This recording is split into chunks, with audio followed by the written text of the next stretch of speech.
Look, we need the full story about what happened on January 6th.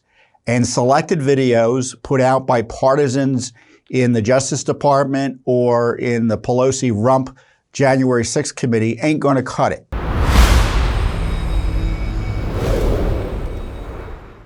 First up, though, is the news that Speaker McCarthy has made available videos of the January 6th disturbance to Fox News, specifically Tucker Carlson.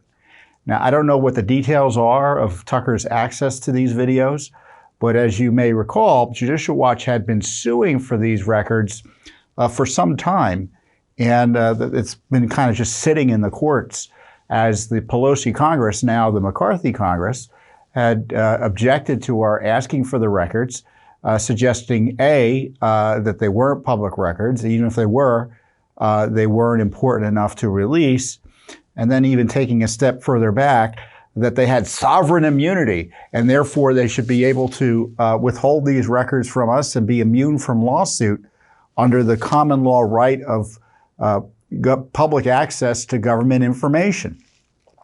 And we now know that, according to what Tucker is saying and what's been reported with as it relates to Tucker's access to these videos, there's 41,000 hours of video, which doesn't really make sense to me that there's that much, but I don't know, maybe there is. Judicial Watch also knows separately there's at least 271 emails at issue as well, and I don't think Tucker's asked for or has gotten access to them. So great news that the Speaker took these steps to make this material available to Tucker Carlson. Reportedly, they'll be more broadly available to other media, maybe even Judicial Watch later.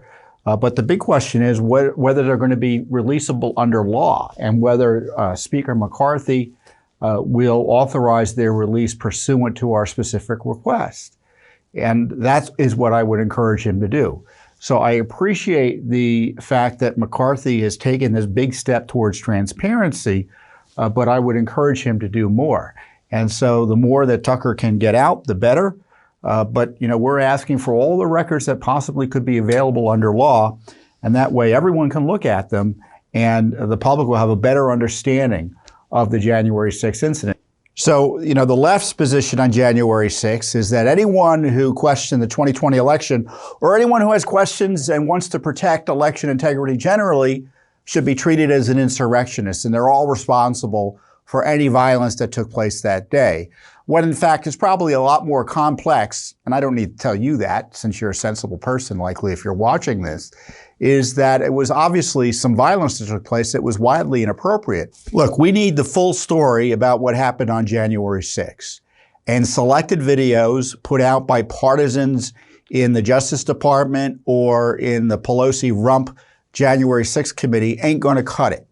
So if we want to know what happened on January 6th, we need, as the American people, access to all the videos and all the relevant emails and other communications. And until then, no one can draw any conclusions about what happened on January 6th, whether there was incitement, whether police mishandled things, whether it was just truly mob violence with no police incitement, or what some have suggested there were others involved in inciting the violence and causing some of the disturbance to take place.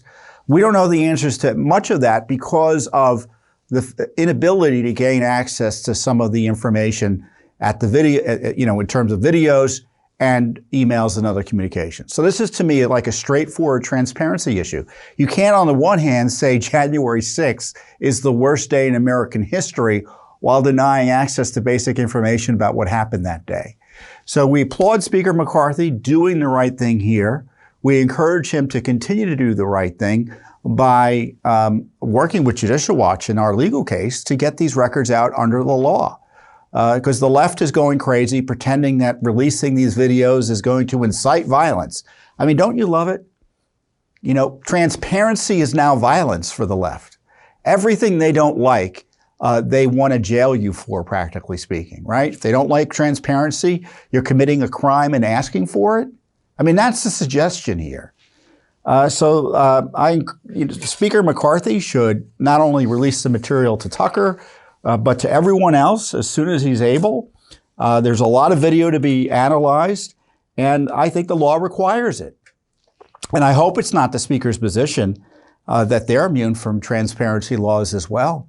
I hope not.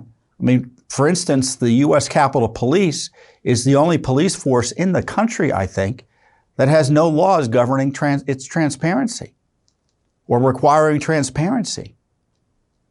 So you can ask for records from the Capitol Hill Police. They may give you those records, but it's only because of their graciousness and the goodness of their heart. There's no law requiring it.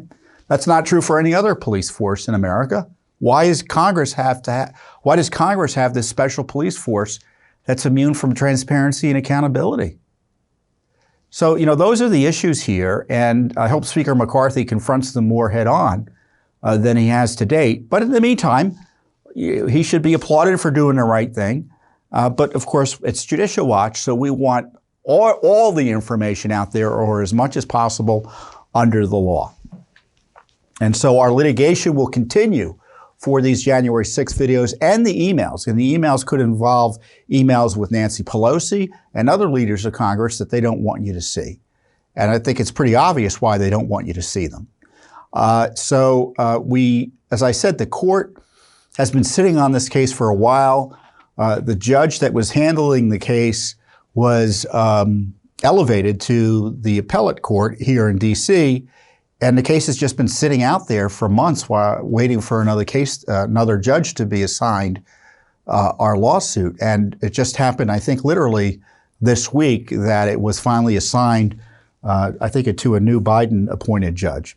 So we'll see what happens, but hopefully the case will now proceed and we'll get some resolution one way or another as to whether you, dear fellow American, have the right to see these records under the common law right of public access to government information. Thanks for watching.